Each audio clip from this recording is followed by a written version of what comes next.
시청자 여러분 안녕하십니까. 월요일날 이브닝 투자쇼 고수 시즌2 어김없이 저희 포도쌤들 찾아왔습니다. 김도영입니다. 2월달 최근 지난주에 보면 시장이 계속해서 전약 후강 장세가 지속됐던 것 같은데요. 오늘은 그래도 그 후강이 조금 기분 좋았던 것 같습니다. 바로 외국인들의 일부 귀환이 있지 않았나라는 생각이 드는데요. 그 속에서도 아무래도 이제 종목별 장세는 계속 지속되고 있는 요즘인 것 같습니다. 오래간만에 외국인들의 귀환, 과연 바닥을 확인한 것인가 아니면 좀 더 확인해야 될 것들이 더 많은지 제 오른쪽에 손쌤 그리고 제 왼쪽 편에 정쌤과 함께 월요일 책임지러 왔습니다. 안녕하십니까? 네, 안녕하십니까? 네. 사실 첫날 좋은 모습이 좀 만들어졌어요. 양봉도 좀 드리워졌고요. 그죠? 정쌤을 통해서요. 코스피 시장 1920포인트를 좀 올라타는 모습이거든요. 오늘장 어떻게 봐야 될까요? 네. 최근에 제 생각은 그래요. 악재가 이제는 선반영이 되면서 조금 안정적인 그 기술적 반등 국면에 일단 진입을 한 것이 아닌가라고 좀 생각이 좀 되고 있습니다. 그동안 시장을 짓눌렀던 악재가 다들 아다시피 유가 하락입니다. 근데 지난주 금요일 날 일본 BOJ, 일본 중앙은행에서 마이너스 금리를 단행을 했고요. 그리고 3월 달에는 ECB가 또 추가 양적 완화를 할 것이라는 얘기가 나오고 있습니다. 자, 화폐 가치를 다운시키게 되면서 상품 가격의 하락을 막겠다라는 그런 강력한 중앙은행의 의지로 인해서 이 부분이 시장이 좀 반전을 할 수 있는 그런 계기로 마련이 된 것이 아닌가라고 생각을 하고 있어요. 작년 8월달 같은 경우에도 중국발 경기 둔화우려감이 발생이 되게 되면서 1800포인트까지 하락을 했었지만은 결국에는 중국에 대한 악재가 선반영이 되면서 즉 악재에 대한 선반영이 이루어지게 되면서 반등이 나왔듯이 지금도 마찬가지로 유가라는 악재가 이제는 소멸이 되게 되면서 안정적인 기술적 반등 그리고 일본 중앙은행의 마이너스 금리라는 또 상승으로 전환시키는 핑계거리가 좀 나타난 것이 아닌가 생각이 되고 있어요. 자, 그렇기 때문에 지금은 어쨌든 향후에도 계속해서 기술적 반등 대응을 하시는 게 좋을 것 같습니다. 그리고 이제는 조정이 나오게 된다면 그 조정이 하락 전환이 아니라 반대로 이제는 매수 국면, 그러니까 저가 매수하시는 국면으로 좀 이해를 하시면 좋을 것 같아요. 자, 지난주 금요일 날 일본이 마이너스 금리를 단행을 하게 되면서 걱정됐던 부분들이 예전에 일본이 양적 완화를 실시를 하게 되면서 어떤 부분이 있었냐면은 원엔 환율이 원화가 강세적으로 가게 되면서 우리나라 증시에 좀 악재로 작용이 됐었는데 이번에는 좀 달랐다라는 것입니다. 일본에서 마이너스 금리를 도입을 했음에도 불구하고 거기에 대한 악재가 자동차 섹터에 제한이 되게 되면서 지금 시장이 안정적으로 우상향이 되고 있다는 겁니다. 그리고 엔화 약세로 인한 원화 강세가 도리어 외국인들의 환차에 대한 기회로 작용을 하게 되면서 1월 30일부터 지금 이제 3,600억가량의 대형주 관련 매수가 들어오고 있다는 부분도 긍정적이고요. 그렇기 때문에 저는 한마디 말씀 좀 드리자면은 일단 어쨌든 1840포인트부터 올라왔습니다. 그렇다면 일단 100포인트가량은 올라갈 구간이 있어 보이는데 1940포인트까지는 상승 구간을 노리라 이렇게 좀 말씀드리고 싶고요. 그리고 서두에 말씀드렸듯이 그 위에 조정이 나오게 된다면은 이 조정은 저가 매수수에 나설 수 있는 기회로 활용을 하시라고 말씀드리고 싶습니다. 네, 특히나 이제 유가증권 시장 쪽, 특히 코스피 시장 쪽에 집중되어 있는 증권주 같은 경우는 실적이 좀 긍정적으로 나오고 있는 부분이 있겠고요. 또한 코스닥 같은 경우는 사실 좀 아쉬운 부분이 있었죠. 기존의 3사 이동통신사는 이 부분에 수혜가 나왔고 4이동통신은 불발이 되면서 오늘 아주 안 좋은 흐름이 좀 나왔던 것 같은데요. 그 속에서도 코스닥 또다시 이제 바이오제약의 상승세가 좀 두드러졌습니다. 손쌤, 네. 오늘 코스닥 같은 경우 어떻게 볼까요? 일단 전반적으로 종목별 흐름이 역시 상이한 날이었다라고 보시면 좋을 것 같아요. 자, 오늘 상승으로 마감을 했습니다. 0.4% 마감을 좀 했고요. 오늘 685포인트의 지지가 중요한 날이었는데 지지는 나왔다라고 보고 있습니다만 여전히 불안한 감이 좀 있지 않나라는 생각을 가지고 있어요. 그 이유가 뭐냐면 코스닥 쪽에서 기관이 16일 연속 매도세가 이어지고 있습니다. 그렇다라고 하는 건 일단은 올라갈 가능성은 있겠지만 그 상단이 어느 정도는 좀 막혀 있다라고 보시면 좋을 것 같아요. 앞서서 정쌤이 저평가라는 국면으로 인해서 코스피 시장에 돈이 몰린다라고 얘기를 했는데 그 돈이 어디에서 몰리는 거냐면 코스닥에서 매도가 나오게 되면서 아마 코스피 쪽으로 좀 넘어가고 있는 측면이 없지 않아 있다라고 보고 있습니다. 따라서 올라간다라고 하더라도요. 지금은 여전히 상단은 막혀 있다라고 좀 생각을 하시면 좋을 것 같고요. 차트상으로 좀 더 확인을 해보도록 하겠습니다. 685포인트의 지지 여부다라고 얘기를 해드렸는데 그 부근에서 지지는 잘 나온 것으로 예측이 되고 있습니다. 다만 올라간다라고 하더라도 이전에 2015년이었죠. 2015년 8월부터 계속적으로 저항으로 잡혀있던 부근이 695포인트로 형성이 되어 있기 때문에 올라간다라고 해서 이제 달리는구나라는 부분이 아니라 일단은 695포인트를 완벽하게 돌파하기 전까지는 여전히 리스크 관리, 종목 대응으로서 코스닥을 바라보자라는 말씀 드리고 싶습니다. 그러면 지금 외국인들 같은 경우는 매수를 해주고 있는데 기관 쪽에서 지금 계속 16거래를 연속 매도를 하는 게 네. 코스피 시장 쪽에 매수를 하기 위한 거다. 일단은 어느 정도 그런 영향이 없지 않아 있다라고 저는 생각을 하고 있고, 코스닥 같은 경우는 그동안 갇혀 있던 모습이었죠. 변동폭도 크지 않은 그런 상황에 이슈적인 부분이 존재를 하게 되면서 종목별로 상이하게 좀 움직이는 모습이었죠. 그나마 시장이 좀 끌어올렸던 건 대형주 위주로 올라왔던 부분이 좀 크지 않았나라고 보고 있고요. 특히 셀트리온이라든가 CJ ENM 같은 경우는 계속 추가적인 상승이 이어지고 있었죠. 그런 측면으로 인해서 종목별로 대형주 몇 종목이 시장을 좀 어느 정도 상단을 끌어올렸는데, 코스피 종목들이 대부분 실적 이제 발표가 나게 되면은요, 바로 코스닥 종목들입니다. 그러면 종목별로 상이한 흐름이 계속 나타날 가능성이 있고요.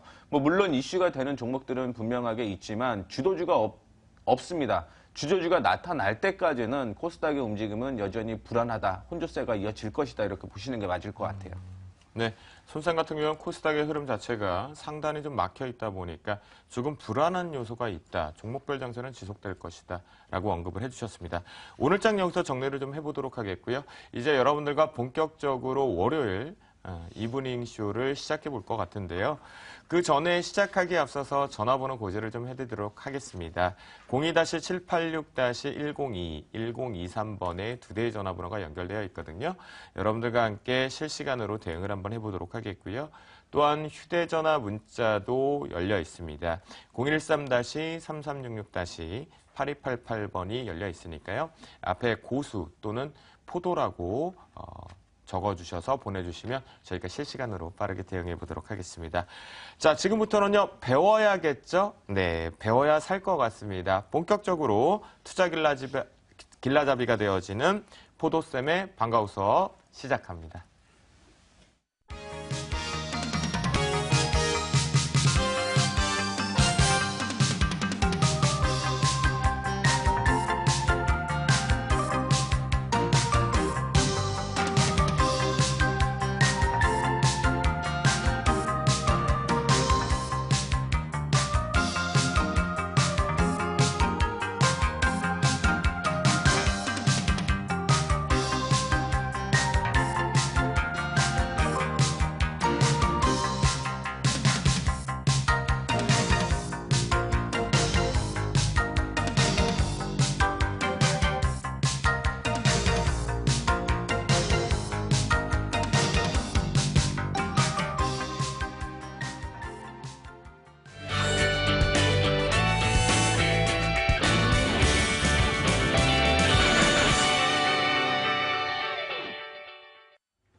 안녕하세요. 오늘은 정쌤과 함께 방과후 수업을 좀 진행을 해보도록 하겠습니다.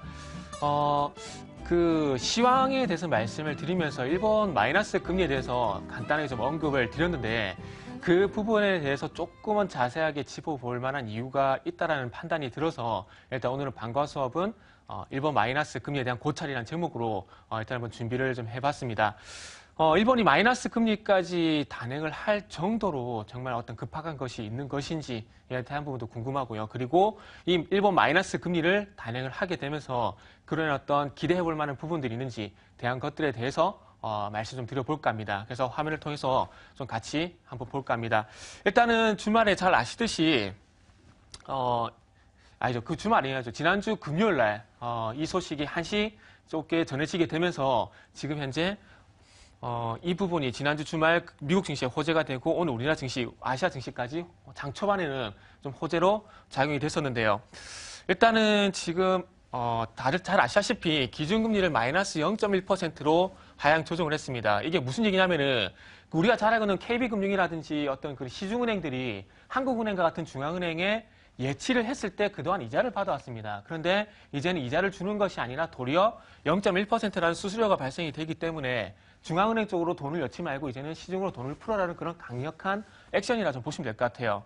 이렇게 마이너스 금리를 단행한 이후에는 이 세 가지가 핵심이라고 보시면 될 것 같아요. 은행들이 좀 대출을 늘려라. 그러니까 시중에 좀 돈을 풀어라. 이런 부분도 분명히 있을 거고요. 그리고 금리를 다운시키면서 엔화 약세까지 진행을 하면서 수출 기업들의 채산성을 좀 올려주기 위한 조치라고 보면 될 것 같습니다. 80조 원이라는 어마어마한 돈, 그리고 상장지수 펀드를 매입을 하게 되면서 시중에 돈을 풀려고 노력을 하고 있지만은 그 효과가 현재 전혀 나타나지 않고 있다는 것이죠. 그래서 이런 부분들 좀 더 타개하기 위해서 양적, 질적, 그리고 금리 완화책까지 트리플 정책을 현재 진행을 하고 있는데요. 자, 엔화 약세는 서두에 말씀을 좀 드렸듯이 수출 기업들의 채산성을 올리기 위한 부분들입니다. 즉, 제조업을 좀 살려서 이 제조업들이 수출을 많이 하고 돈을 많이 벌어서 설비 투자를 하게 되면서 고용도 많이 하고 임금도 좀 많이 줘라. 결론적으로는 그런 의미라 보시면 될 것 같아요. 그리고 금리를 하락을 시킨다는 것은 말 그대로 시중금리를 다운을 시키게 되면서 어떻게든 물가를 올려오겠다는 강력한 의지라고 보시면 돼요. 서두에 말씀드렸지만은 화폐 가치와 그리고 상품 가치 이 갭이 물가인데 지금 유가 하락으로 해서 상품 가격이 계속해서 하락을 하고 있습니다. 그렇다 보니까 이것을 막기 위해서 화폐 가치를 더 다운시킬 수밖에 없다라는 거죠. 그러기 위해서 중앙은행에서 할 수 있는 부분은 이 금리 조절을 통해서 인플레이션 그리고 디플레이션을 조정하려고 노력을 한다라는 겁니다. 미국과 마찬가지로 일본도 지금 현재 인플레이션 2%를 달성하기 위해서 참 안간힘을 쓰고 있는데 참 뜻대로 되지 않고 있다는 것이 특징이라고 보시면 될 것 같고요. 자, 결국에는 디플레가 문제라고 보시면 될 것 같은데, 자, 디플레이션이 지속이 되게 된다는 건 말 그대로 물건값이 계속 다운이 된다는 겁니다. 물건값이 계속해서 다운이 된다는 건 채산성이 그만큼 좋지가 않다는 거예요. 채산성이 좋지 않게 되면 당연히 생산 그리고 고용이 축소가 될 수밖에 없습니다. 일자리를 늘려야 되는데 일자리를 늘리지 않는다면 당연히 실업이 발생될 수밖에 없고요. 그리고 더 중요한 것은 기업들이 돈을 좀 많이 풀어야 되는데 그 부분이 임금으로 나타날 수밖에 없는데 임금의 증가도 막을 수밖에 없다는 거죠. 요거는 기업들의 입장에서 말씀을 드릴 수 있는 부분이고 실질적으로 디플레이션이 발생되게 되면 가계는 어떤 현상이 발생되냐면은 자산 가치 하락이 발생이 된다는 겁니다. 그러니까 상품 가격이 하락을 한다는 건 원자재 가격만 하락을 하는 것이 아니라 우리가 잘 알고 있는 그러니까 현금 말고요. 가지고 있는 가치가 집 같은 부동산 같은 것도 있겠죠. 디플레가 발생이 되게 되면 당연히 또 자산 가치, 그러니까 부동산 가격 같은 것들이 하락을 하게 되면서 시장의 실물 유동성이 위축이 될 수밖에 없다는 거예요. 즉, 돈을 안 쓴다는 얘기죠. 돈을 안 쓰게 되면 어떻게 됩니까? 내수 경기가 안 돌아가게 되면서 경기가 침체 쪽으로 갈 수밖에 없고 결국에는 기업 입장에서도 그리고 가게 입장에서도 소비가 위축이 될 수밖에 없다는 거죠. 결국 소비가 살아나서 지금 현재 디플레이션 현상이 해소가 될 수 있다는 것이죠. 자, 그래서 지금 현재 돈을 풀었음에도 불구하고 어떤 현상이 발생이 되고 있는지를 한번 좀 보게 된다면은, 자, 지금 현재 실질적으로 화면 보시면은 수출은 지금 증가를 하고 있습니다. 수출은 현재 증가를 하고 있어요. 그 화폐 가치 하락의 효과로. 그렇지만은 정작 중요한 건 소비라든지 그리고 GDP는 현재 제자리 걸음이 현재 계속 진행이 되고 있다라는 거죠. 돈을 풀고 화폐 가치를 다운시키고 그러면서 생산성을 늘렸지만은 도리어 현재 효과는 전혀 없다라는 거죠. 그렇다 보니까 당연히 산업 증가율과 임금 상승률이 마이너스 쪽으로 진행이 되게 되면서 돈을 푼 효과가 전혀 발생이 되지 않고 있다는 겁니다. 지금 이렇다 보니까 양적 완화를 실시를 했음에도 불구하고 이런 현상이 발생이 되다 보니까 산업 증가율, 산업 생산이겠죠? 그리고 임금 상승률이 마이너스로 가다 보니까 지금 아베 정권은 지금 현재 상당히 불안할 수밖에 없다라는 거죠. 자, 그것뿐만 아니라 이런 부분들이 있고요. 그리고 기업들의 입장에서는 지금 또 웃긴 것이 뭐냐면, 자, 환율은 지금 하락을 하고 있습니다. 환율을 하고 있는데 정작 중요한 건 수출 물량은 계속해서 제자리 걸음이라는 거죠.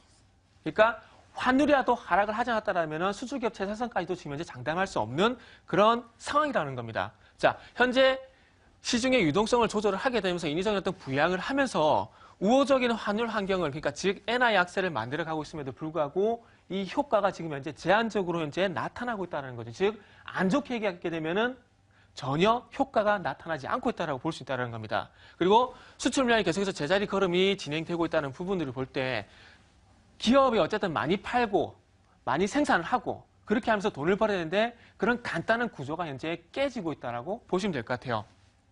자, 이 부분은 기업들 입장에서 말씀을 드린 거고요.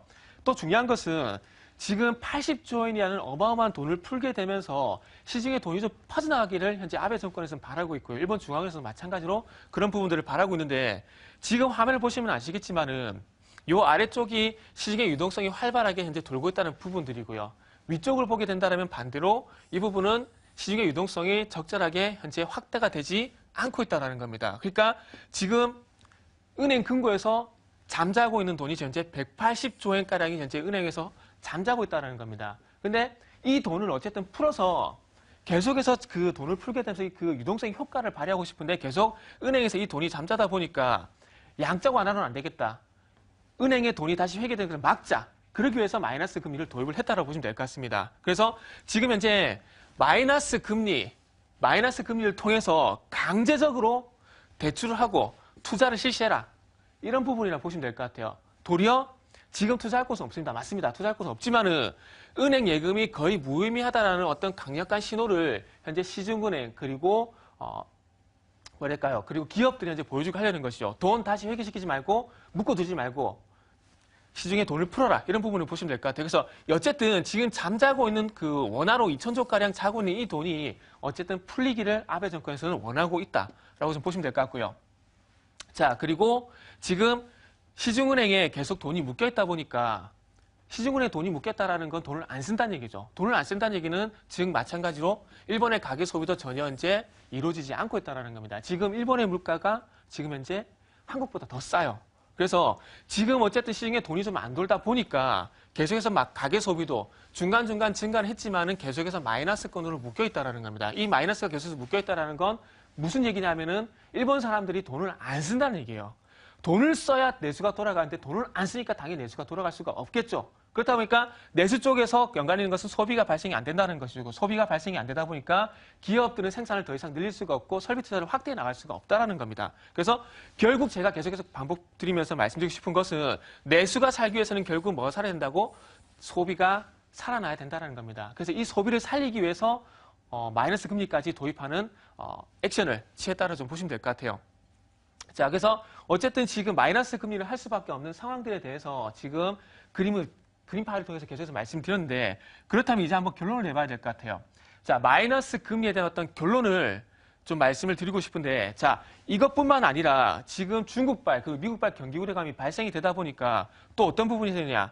글로벌 경기에 대한 불안감이 발생될 수밖에 없다는 겁니다. 경기에 대한 불안감이 발생되게 되면은 위험 자산보다는 안전 자산 쪽의 수요가 더 가파르게 이루어질 수밖에 없다는 거죠. 그렇다 보니까 안전자산 선호 현상이 발생되다 보니까 엔화에 대한 수요가 증가할 수밖에 없다는 겁니다. 엔화의 수요가 증가한다는 것은 엔화 채권값이 올라간다는 얘기고 채권 금리가 다운된다는 얘기죠. 그리고 계속해서 이 엔화 가치의 선호가 발생이 되다 보니까 이 돈이 계속해서 묶이고 시장이 안 풀린다는 얘기죠. 그래서 이런 부분을 좀 막기 위한 부분도 있고요. 저는 결론적으로 아베노믹스는 저는 실패했다고 판단합니다. 그렇지만 실패했다고 해서 중앙은행에서 손 놓고 가만히 있을 수는 없을 거예요. 적어도 우리는 이렇게는 했다. 요 정도는 했다. 이런 부분들을 현재 보여주고 싶은 부분들일 거고요. 그리고 이 통화정책으로 인해서 글로벌 유동성에 대한 어떤 효과로 인해서 증시 쪽으로 자금 유입. 일본은 돈을 풀어도 효과는 없겠지만 이 유동성 효과로 인해서 미국이라든지 유럽이라든지 우리나라 쪽의 어떤 유동성 효과가 분명히 발생될 수 있다는 것이죠. 그리고 더욱 중요한 것은 지금 유가 하락이 계속해서 악재가 됐었는데 일본 중앙은행이라든지 그리고 유럽 중앙은행에 대해서 추가 부양을 하게 되면서 상승으로 가긴 어떤 핑계거리가 일단은 마련이 됐다는 겁니다. 유가 하락이라는 악재가 계속해서 시장에 짓눌려 있었다라면은 이제부터 중요한 건 이 악재를 덮어버릴 만한 BOJ라든지 그리고 20여 중앙은행에서 추가 부양책을 실시를 하게 되면서 상승으로 전환시키기 위한 핑계거리가 발생이 됐다라는 게 일단은 가장 중요한 요인이라고 보시면 될 것 같습니다. 그래서 결론적으로 봤을 때 무슨 얘기가 제가 하고 싶냐면은 일본의 마이너스 금리 도입은 결국은 글로벌 상승으로 갈 수 있는 반전 계기로 일단 활용이 충분히 됐다라고 좀 보실 수가 있을 것 같아요. 자, 그래서 우리나라에 대한 얘기는 조금은 제외를 시켰고요. 그리고 결론적으로 이 마이너스 금리를 통해서 일본의 입장에서 한번 살펴봤고요. 그리고 투자자 입장에서 한번 살펴봤습니다. 그렇기 때문에 이 유동성에 대한 효과 없을 수도 있습니다. 하지만 이 부분들이, 이 액션들이 핑계가 되게 되면서 시장을 상승으로 전환시켰다라는 것만으로도 상당히 긍정적으로 해석을 할 수 있을 것 같습니다. 자, 오늘 준비한 내용은 여기까지고요. 어쨌든 시장 긍정적으로 보시고요. 이 일본 중앙은행의 핑계로 인해서 시장은 상승적으로 갈 수 있다는 그런 자신감 가시면 될 것 같습니다. 자, 여기까지 하겠습니다.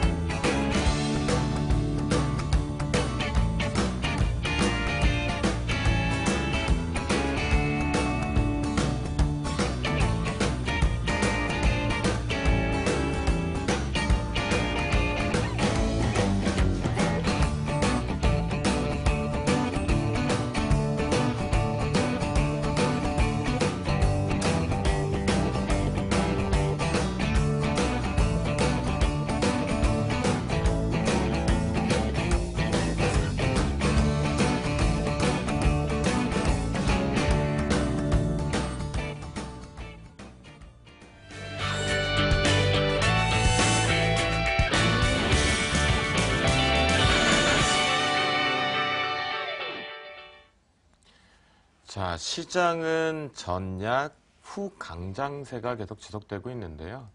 이 속에서 종목별들의 같이 동반해서 움직이지는 못하고 있는 것 같습니다. 또한 짧게 단기적인 매매 트레이딩이 계속 지속되고 있는 것 같은데요.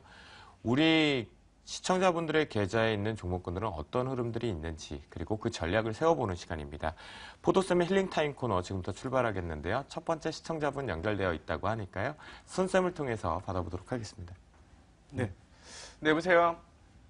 예, 네, 어떤 종목이 궁금하시죠? 유니 테스트요. 유닛 테스트. 매수 단가 비중 좀 알려주세요. 12,500원이고, 네. 비중이 한 40% 돼요. 네. 제일 궁금한 게 어떤 부분이시죠? 쭉 빠졌다가 좀 올라와서, 원래는 20% 썼는데 더 샀더니, 그냥 빠지네요. 1,100원을 더 샀더니, 빠져버리네요. 네. 중장기로 혹시 버티실 수 있으세요? 얼마든지 버틸 수는 있죠. 네, 그러면 중장기 기준으로 해갖고 좀 말씀을 해드리도록 하겠습니다. 전화 끊으시고요. 그 화면 보시면서, TV 보시면서 네. 잘 들어보시면 좋겠습니다. 네. 유닛 테스트 오늘 급락이 나왔죠. 뭐 6%대 하락을 했는데 그동안 기관 쪽에서 매수를 하게 되면서 6,000원 부근부터 시작을 해서 11,000원대까지 올라갔다가 조정을 받을 때 추가 매수를 하신 것 같아요. 일단은 손실폭이 좀 있기 때문에 추가 매수를 하게 되면서 지금은 조정을 좀 받은 모습을 보여주고 있는데 사실 유닛 테스트가 올라갈 때, 즉 작년 같은 경우 실적이 어마어마하게 좋을 것이다라는 얘기가 나오게 되면서 급등이 나오는 모습을 보여주었습니다. 하지만 유닛 테스트 3분기 실적이 굉장히 좀 안 좋았거든요. 그러다 보니까 2만 원부터 시작을 해서 6,000원대까지 조정을 받아주는 그런 모습을 좀 보여주었는데 4분기 같은 경우는 고속 버닝 테스터라고 있어요. 이게 이제 4분기부터 매출이 어느 정도 잡히게 되면서 3분기 대비해서 좋아질 것이다라는 기대감이 형성되게 되면서 반등이 나왔다라고 생각을 하시면 좋을 것 같아요. 근데 올해 전체적인 흐름을 좀 확인을 해 보셔야 될 것 같은데요.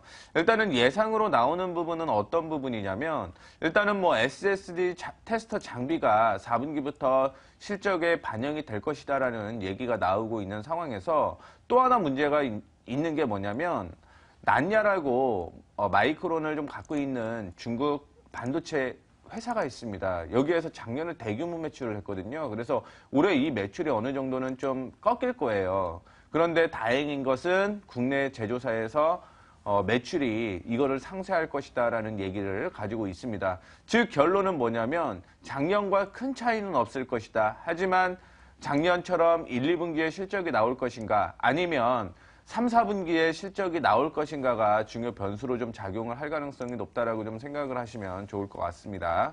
자, 그런데 이렇게 전체적인 큰 실적엔 문제가 없음에도 불구하고 시장의 상황, 그 다음에 반도체의 전체적인 이슈에 의해서 주가의 움직임이 좀 나타나고 있다라고 보시면 좋을 것 같은데 차트를 통해서 좀 얘기를 더 해드리도록 하겠습니다. 자, 지금 검은색이 회색 선을 아래로 나가왔죠. 이거는 이제 하락으로 전환된다라는 의미인데, 제가 만든 보조지표입니다. 어떤 부분이냐면, 기존에는 이동평균선을 기준으로 봤을 때 후행성을 갖고 있다라고 얘기를 하죠. 그 후행성을 일단은 동행까지 맞춰놓는 보조지표다라고 생각을 하시면 좋을 것 같은데 하락으로 꺾였어요, 오늘. 그리고 실질적으로는 4일 전에 꺾였다라고 보시면 될 것 같고요. 오늘 급격하게 떨어지게 되면서 어떤 부분까지 형성이 됐냐면 이 상승하던 부분까지 떨어지게 되면서 리스크가 어느 정도는 좀 존재를 한다라고 생각을 하시면 좋을 것 같아요. 다만 중요한 부분은 어디에서 반등이 나올 것인가가 중요한 부분으로 생각을 하실 것 같은데 1차적으로 8,770원 부근에서는 반등이 나와야 됩니다. 그렇지 않으면 한 템포 더 꺾이게 되면서 8,100원대까지 조정받을 가능성이 있기 때문에 일단은 단타적인 관점으로서는 8,770원을 이탈하지 말아야 된다. 그리고 아무리 버틴다라고 하더라도 중장기적으로 8,170원을 이탈하지 말아야 된다라는 부분을 좀 언급을 해드리고 싶고요. 단기적으로는 이전 고점까지는 올라갈 가능성이 충분히 있습니다. 그 가격이 한 11,200원 정도로 형성이 되어 있는데 중장기적인 관점으로 생각을 해보게 되면은요, 어디까지 올라갈 가능성이 있냐면요, 15,150원대까지 올라갈 가능성이 있다라고 보고 있습니다. 자, 지금 당장은 조금 흔들릴 가능성은 있겠습니다. 흔들릴 가능성은 있겠지만 내일 만약에 9,800원, 9,900원 위로 올라온다라고 하면 다시 살아난다라고 생각을 하시고요. 단기보다는 올해 실적이 어느 정도는 갖춰져 있기 때문에 중장기적인 관점으로서 유닛 테스트를 지켜보시면 좋겠습니다. 그래요. 사실 2015년도 거의 강한 상승세가 동반됐던 유닛 테스트인데요. 그만큼 좀 실적이 받쳐주지 못하면서 다시 바닥권에 좀 있는 것 같습니다. 지지력 자리들 반드시 좀 지켜주면서 우리 시청자분의 계좌에 플러스 전환이 되기를 바라보도록 하겠습니다. 자, 두 번째 시청자분 전화 연결되어 있다고 하거든요. 이번엔 정쌤을 통해서 받아보도록 네, 하겠습니다. 알겠습니다. 네, 안녕하세요. 네, 안녕하세요. 네, 반갑습니다. 네, 아유, 반갑습니다. 네. 감사합니다. 어떤 종목 가지고 계시죠? 네, 에스텍 파마를 갖고 있는데요. 예, 예. 아, 이게 사둔 날부터 빠져요. 가격하고 비중은 어떻게 되세요? 예, 이제 가격은 36,000원. 네. 비중은 20%. 아이고, 사고 난 뒤부터 빠진다? 예, 그러면은. 사고 나니까 빠지기 시작하는데 계속 빠지는 거예요. 그러면 제가 어떤 부분을 짚어드리면 도움이 되실까요? 아, 목표가까지 저게, 산 가격까지 올라올 수 있는가. 네, 예. 또 더 아. 빠지면 또 어떻게 해야 되는가. 그거를 대책을 좀 세워주셨으면 예. 할까요? 아, 그러면 제가 기업 내용보다는 기술적으로 대응 포인트만 좀 짚어드리면 되겠네요. 네, 기술, 아. 회사도 좀 괜찮은가 좀 봐주시고요. 아, 알겠습니다. 일단 네. TV 보고 계시죠? 네? TV 보고 계시죠? 네. 예. 그러면 일단은 전화 끊고 그 화면 네. 보시면서 제가 설명드린 내용 좀 참고 좀 해보세요. 네, 그러고요. 네.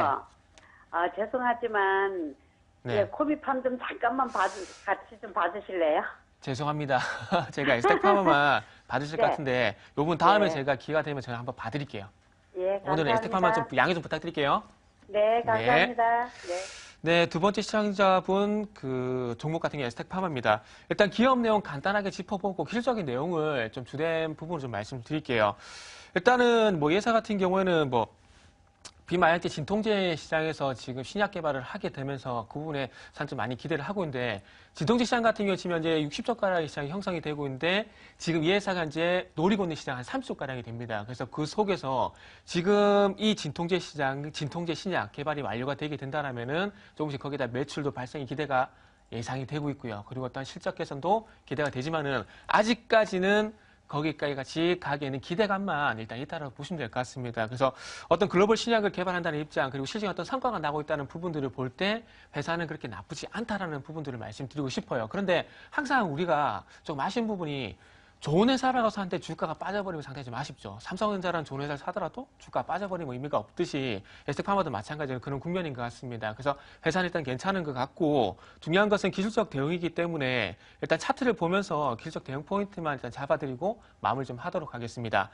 자, 공교롭게도 지금 매수를 하시고 난 다음에 지금 주가가 이제 밀리고 있는 상황인데 지금 이 종목은 다른 게 좀 필요 없고요. 오늘 제가 보기에는 지금 지난주 금요일 양봉 출현하고 난 다음에 오늘 조금 5일선을 회복시키는 반등이 조금 나왔어야 이렇게 정상에 좀 봐지는데 이런 부분이 좀 나타나지 않았다라는 겁니다. 그러니까 지금 무슨 얘기냐면은 지금 요 회사 같은 경우는 지금 N자형으로 계속해서 상승이 좀 진행이 돼야 되는 상황인데 지금 그 부분이 오늘 일시적으로 깨졌을 가능성이 있다라는 것이죠. 그렇기 때문에 대응 포인트는 간단합니다.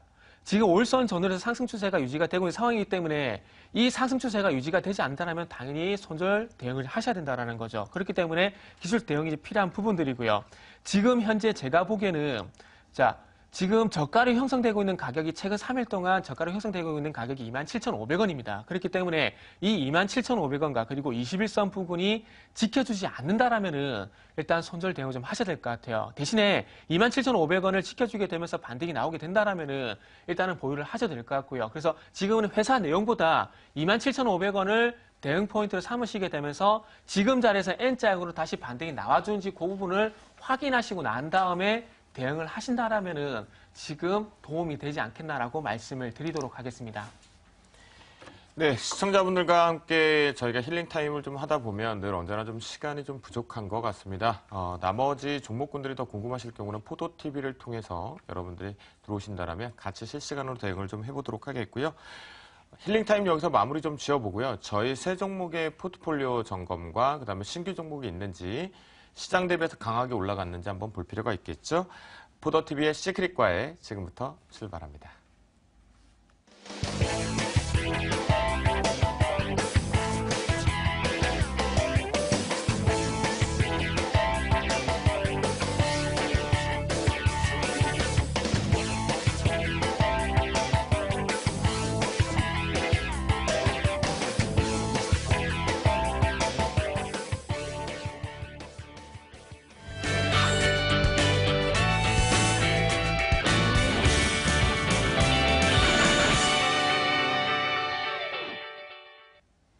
네, 과연 시장보다 우리 포도쌤들, 3명의 쌤들의 포트는 훨씬 더 강했을까요? 아니면 시장 따라서 조금 쉬어갔을까요? 포트폴리오 먼저 화면을 통해서 점검해 보도록 하겠습니다. 네, 먼저 주쌤의 포트폴리오입니다. 현재 4종목 들어와 있는데요. 그만큼 시장 자체가 아직까지는 올라가는 폭 자체가 변동성이 좀 크지 않나 라는 생각 부분에서 4종목을 보유하고 있는데 4종목 모두 다 오늘 간략하게 전략을 좀 세워보도록 하겠습니다. 네, 손쌤의 포트폴리오입니다. 5종목의 포트에 꽉 들어와 있는데요. 오늘 좀 대상에 좀 우려감이 좀 있었습니다. 잠시 뒤에 전략을 분명히 제시하실 것 같은데요. 상세하게 들어보도록 하겠습니다. 네, 정쌤의 포트폴리오입니다. 역시 5종목이 포트에 들어와 있습니다. 최근에 가온미디어가 들어와 있는 부분인데요. 잠시 뒤에 전략 속에서 가온미디어가 언급되는지 한번 들어보도록 하겠습니다. 네, 이제 본격적으로 포트폴리오를 한번 점검을 해봐야 될 것 같은데요. 일단은 제 종목군들 4종목 모두 다 시장하고 전혀 상관없이 바닥권에서 빠르게 강한 반등을 했다라고 말씀을 좀 드리겠는데요. 지난 1월 18일 날 이런 얘기를 좀 드렸습니다. 시장 분위기 걱정하지 말고 이럴 때일수록 내 계좌의 종목은 필요하다라고 말씀을 좀 드렸었거든요. 자, 오늘 우진BNG가 테마성이 있긴 했었지만 기술력을 가지고 상한가에 안착을 했습니다. 여러분들 축하드린다라고 말씀을 좀 드리도록 하겠는데요. 우진BNG 같은 경우는요. 동물 백신 쪽 관련돼서 기술력을 인정받음으로 인해 중국과의 시너지 효과, 그 다음에 공장 증설 부분이 가시아 영역권에 있다라고 말씀을 좀 드렸죠. 오늘 아주 강하게 바이러스 부분으로 제2의 에볼라 얘기가 나오면서 언급이 되면서 강하게 올라갔는데요. 자, 보유하고 계신 분들이 아주 중요할 것 같습니다. 그래서 전략적인 부분을 좀 잡아드리도록 하겠는데요. 우진BNG 같은 경우는요, 여러분들 상한가 같다라고 지금 좋아하시는 건 좋습니다. 하지만 내일 아침에 어떻게 파느냐가 정말 최고가에서 잘 팔고 나오느냐라는 부분인데요. 차트를 통해서 보시면 지난번에 아주 강하게 3,000원대 부근에서 바닥권에서 9,000원대까지 강하게 올라간 뒤에 재차 눌려주면서 긴 세월을 흐름 자체가 지루하게 지속됐었습니다. 하지만 반등 부분이 오늘 강하게 나왔는데 이 부분 뭐 때문이었습니까? 바로 지카 바이러스 부분의 소두증 관련성으로 좀 붙어 있었죠. 그렇기 때문에 내일요 여러분들께서는 7,500원이 아침 초반 10분 안으로 돌파를 하느냐 하지 못하느냐를 보시고 매매 포인트를 잡으셔야 돼요. 그래서 7,500원대를 만약 내일 아침 9시 10분까지 돌파를 못한다 라고 하신다면 이익 실현하고 나오자 분명히 저 말씀드립니다. 그 부분 전략을 좀 세워주시고요. 저 역시도 그래서 우진 BNG 같은 경우에는 오늘의 테마성의 급등락은 전혀 상관이 없습니다. 기업의 가치는 앞으로 계속 꾸준하게 중국발 부분에서 올라올 수 있다는 거 반드시 확인해 주시면 좋겠다라고 말씀을 좀 드리겠고요. 저 믿고 따라하신 분들 오늘 상한가 축하드린다라고 말씀드리겠습니다. 또 한 종목을 좀 보도록 하겠는데요. 바로 랩지노미스를 좀 말씀을 좀 드릴게요. 최근에 시장만 보더라도 시장 대비해서 랩지노미스도 바닥권에서 아주 강하게 네 종목 모두 다 바닥권을 탈피하는 국면이 있는데요. 보시면 36,000원대 부분에 대한 매물대가 하나 있죠. 이 부분 때문에 우리가 잘 체크를 해봐야 돼요. 바닥권에서 다중바닥을 만들고 올라온 것까지는 좋았지만 수급적인 측면에서 돌파할 수 있느냐 없느냐라는 측면이거든요. 이 랩지노미스 같은 경우는 최근에 그나마도 투신 쪽에 매수가 들어옴으로 인해서 긍정적인 수급을 유지하고 시장의 트렌드를 붙여주고 있긴 하지만 아직은 약해요. 왜? 혼자 투신만 매수를 하고 있는 관점이다라고 볼 수가 있습니다. 그래서 36,000원대가 돌파 나오는지를 반드시 필요합니다. 역시 우리가 앞에서 우진 BNG의 목표가 부분에서 내일 갭 부분을 잘 보자라는 전략을 세웠잖아요. 이것도 마찬가지로 랩지노믹스도 36,000원대 돌파 여부 반드시 체크를 하는데요. 만약 돌파하지 못한다면 일단 정리하고 빠져나오자. 저는 분명히 오늘 사실은 저는 내일 장이 그닥 그렇게 좋게 보이지는 않습니다. 그 이유는 시장을 전체적으로 오늘 하루 종일 살펴봤을 때 뭔가의 그 찝찝함이 하나 있었거든요.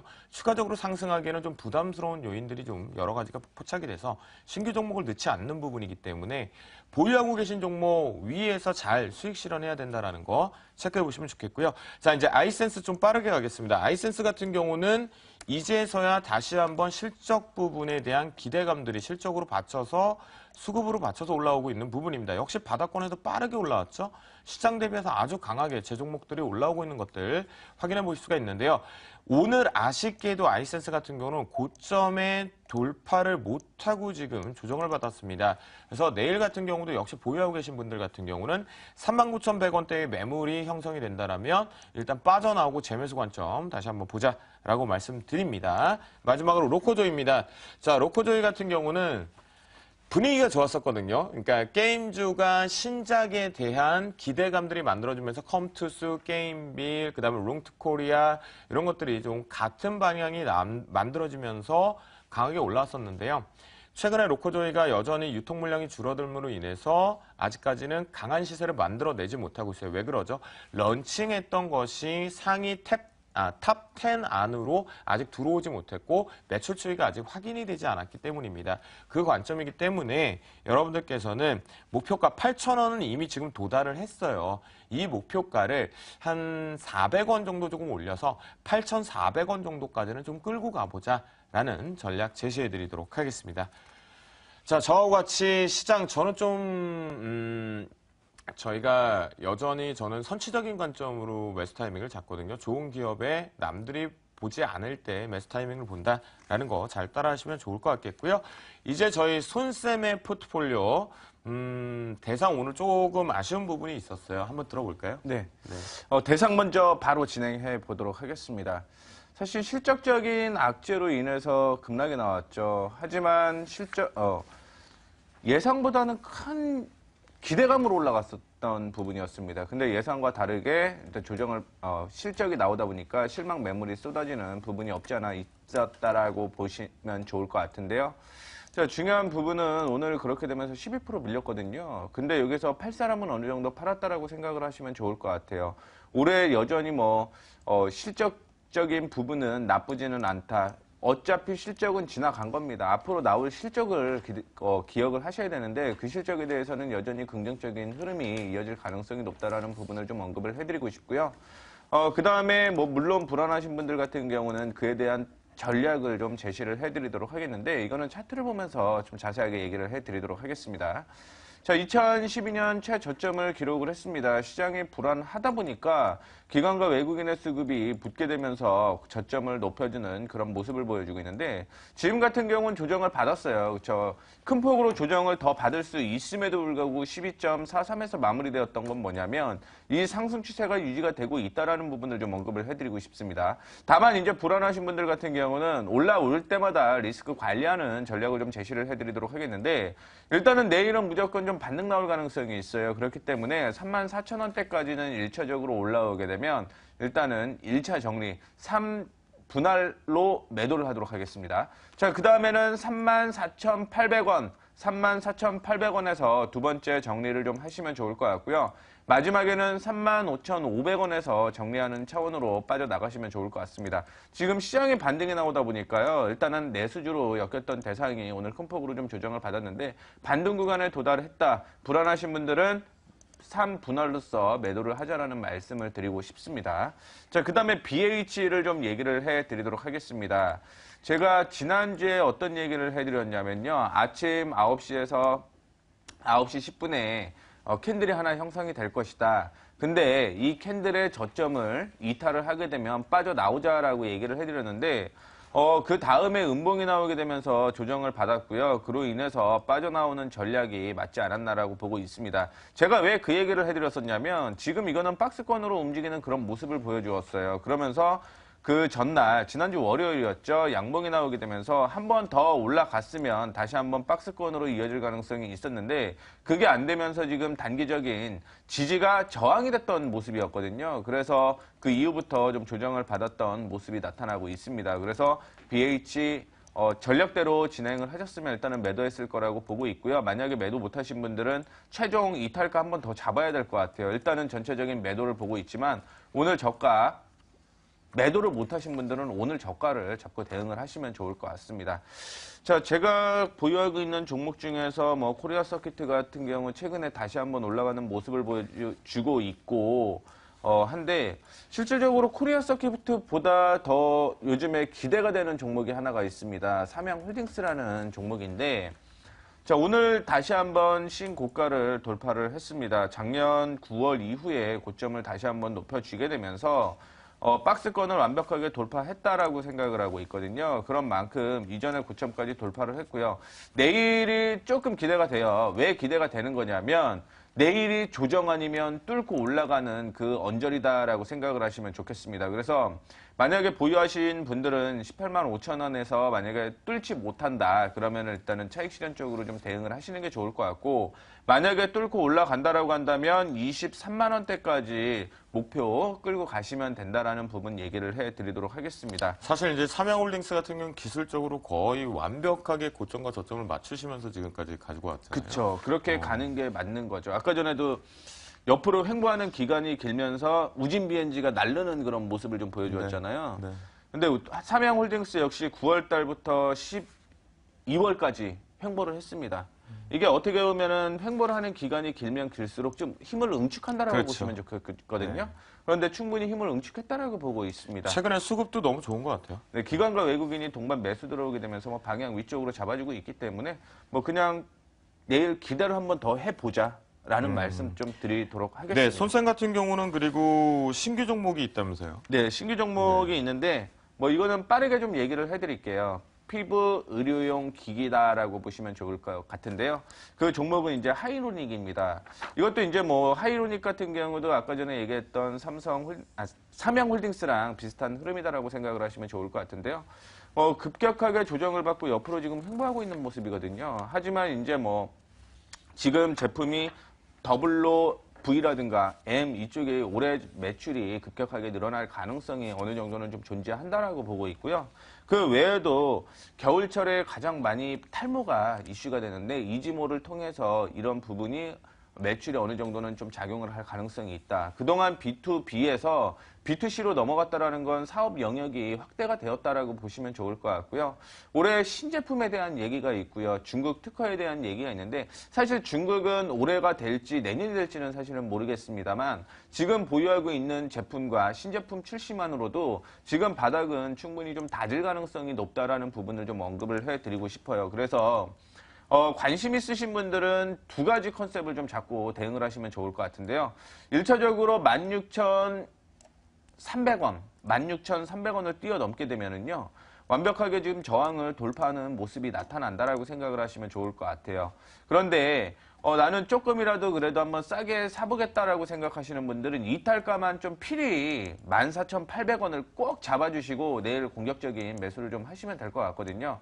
하지만 14,800원은 무조건 지켜야 된다라는 부분 얘기를 해드리고 싶고요. 올라가게 되면은 일차적인 단기 목표가를 좀 제시를 해드리고 싶은데요. 단기적인 목표가는 2만 원을 좀 제시해드리도록 할 테니까요. 일단 박스권 탈피에 대한 기대감을 좀 가져보도록 하겠습니다. 네, 하이로닉 신규로 편입을 시도하는 것 같은데요. 상단을 뚫어내면서 아주 강하게 올라갔으면 합니다. 자, 이제 마지막으로 우리 정쌤의 포트폴리오 들어보도록 하겠습니다. 네. 저도 오늘 한 종목 좀 제외를 시킬 건데요. NC소프트를 좀 제외를 시킬까 합니다. 그동안 종목 좀 길게 좀 가져가는 편으로 좀 매매를 진행했었는데, 이제는 조금 종목의 목표가 달성이라든지, 그리고 조금은 교체 매매를 진행해볼까 합니다. 그리고 NC소프트가 기존의 목표가가 23만 5천 원이었는데, 일단은 주중에 도달이 됐거든요. 도달이 됐고, 더 큰 문제는 일단은 추가 상승 일시적으로 좀 부침 현상이 발생될 가능성이 있다는 판단이 좀 들어서 일단은 수익 실현 먼저 좀 진행하는 쪽으로 말씀을 드리겠습니다. 그래서 NC소프트는 일단 내일 쪽에 반등 시도가 한번 나오지 않겠나라고 생각이 드는데 내일 쪽에 오늘 종가가 23만 4천 원이거든요. 그래서 내일 쪽에 23만 5천 원 이상 가격이 진행이 되게 된다면은 일단 수익 실현 일단 하시면 될 것 같습니다. 그리고 추가적으로 한 종목만 좀 간단히 좀 살펴볼 건데 지난주에 말씀드린 가온미디어를 좀 말씀드릴까 합니다. 가오미드 같은 경우에 그 지난주에 셋톱박스 관련해가지고 일단 말씀드렸던 종목인데 일단은 그 중남미나 이제 아프리카 쪽에 어떤 천억가량의 신규 매출이 발생이 되게 되면서 2015년 4분기보다는 2016년도에 대한 기대감 있는 종목으로 좀 말씀을 드렸고요. 그리고 최근에 휴맥스 관련해서 보게 된다라면은 일단 선도업체보다 수주 물량이 더 많다라는 겁니다. 그리고 이 부분이 내년 1분기에 반영이 될 예정이라고 하고요. 그래서 이런 부분들이 기초로 해서 내년에 좀 기대가 되는 종목인데 기술적인 부분을 차트 좀 보면서 말씀을 좀 드릴게요. 자, 지난주에도 241선에 대한 얘기를 좀 잠시 드렸던 기억이 있는데 지금 저희가 이 종목을 매수한 근거가 일단은 매수하는 날 말씀드렸듯이 전 고점에 대한 돌파 이루어지게 되면서 이 부분에서 매수 접근을 해보자고 좀 말씀드렸는데 지금 현재 화면을 보시면 아시겠지만 이 하늘색 선이 241선입니다. 241선인데 이 부분을 한 번에 돌파하기는 쉽지가 않을 거라는 겁니다. 그리고 지금 아래쪽으로 보시면은 추세 라인이 상승과 21선 조정, 상승과 21선 조정을 반복하게 되면서 이제 상승이 패턴이 현재 진행이 되고 있다는 겁니다. 그래서 이런 부분들을 참고해 보게 된다라면은 지금 이 21선이 11,200원과 일단 만날 가능성이 있다라는 겁니다. 그렇기 때문에 제가 보기에는 이 241선을 한 번에 돌파하기는 힘들고 소위 말하는 쌍봉을 만들기 전에 N장으로 반등을 주지 않겠나라고 생각이 들거든요. 그렇기 때문에 이 종목은 일단 11,200원을 이탈하지 않게 된다라면 일단 유지하면 될 것 같고요. 그리고 이 11,200원 과 만날 가능성이 상당히 클 것 같습니다. 그렇기 때문에 이 21선만 유지가 되게 된다라면은 다시 한번 반등 노려보시고요. 그리고 재반등 줬을 때 241선에 대한 돌파가 이루어지지 않게 된다라면은 그때 가서 대응을 해도 되지 않겠나라고 생각을 하고 있습니다. 그래서 이 부분만 말씀을 드리면서 저도 좀 마무리를 하도록 하겠습니다. 네, 일단 정쌤의 포트폴리오까지 점검을 좀 해봤고요. 다시 한번 화면을 통해서 정리해 보도록 하겠습니다. 저 같은 경우는 전체적으로 4종목을 보유하는 부분인데요. 로코조인만 목표가를 좀 상향하겠습니다. 8,400원까지 전체 오늘 전략 내일 아침 시초 부분 중요하다라는 거 잘 적어 놓으셨죠?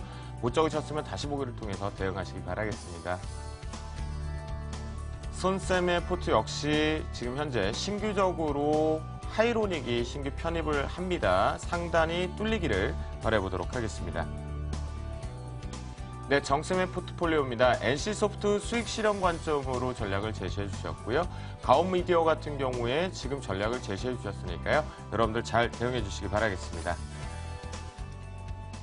저희 포도TV가 구정 명절 앞에서부터 지금 요번 2월 달은 본격적으로 여러분들의 계좌에 수익이 나고자 저희가 아예 공개 방송으로 모든 걸 다 열었습니다. 여러분들 검색하셔서 포도TV에서 실시간으로 종목 상담도 받으시고 종목도 받아가시면 좋겠다라고 말씀드리겠고요. 내일 같은 경우는 잔파도보다는 큰 파동의 흐름에 올라타자라는 주제와 함께 저희 포도쌤이 매매 대응을 장중에 하게 됩니다. 오늘도 방송 시청해 주셔서 감사하고요. 우리 손쌤, 정쌤 고생하셨습니다. 시청자 여러분 편안한 오후 되셨다가 다음 주 월요일 또 찾아뵙겠습니다. 감사합니다.